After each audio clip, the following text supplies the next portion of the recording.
Technology వాడడం తప్పేం కాదు. చాలామంది అడుగుతుంటారు, వెస్లీ గారు సినిమాలు చూడొచ్చా అండి, సీరియల్స్ చూడొచ్చా అండి, బిగ్ బాస్ చూడొచ్చా అండి, జబర్దస్త్ చూడొచ్చా అండి అని చాలామంది అడుగుతూ ఉంటారు. బైబిల్ చెప్పిన మాట ఏంటో తెలుసా?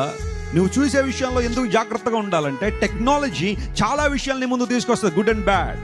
వాటిల్లో నువ్వు ఏం కోరుతున్నావు లేదా ఏం చూస్తున్నావు అనేది చాలా జాగ్రత్తగా ఉండాల్సిన పరిస్థితి. మన ఇంట్లో ఒక షార్ప్ నైఫ్ ఉండడం తప్పేం కాదు, కానీ దాంతో ఏం కోస్తున్నావు అనేదే ప్రశ్న. ఉల్లిపాయలు కోసుకో తప్పేం లేదు, కూరగాయలు కోయి తప్పేం లేదు, కానీ మీ పిల్లడు పీకకు వస్తానంటే అవుతుందా?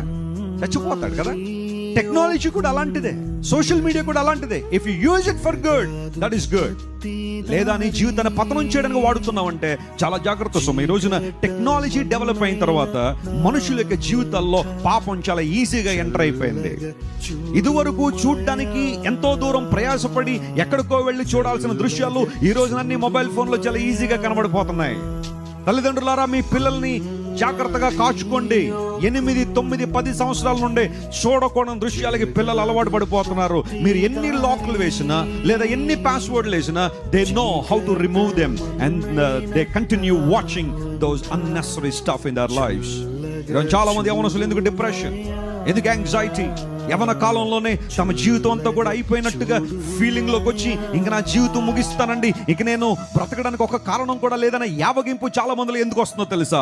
చూడకూడని దృశ్యాలు వారు చూడడం ద్వారా వారి మతి చెడిపోతుందని బైబిల్లో రాయబడింది.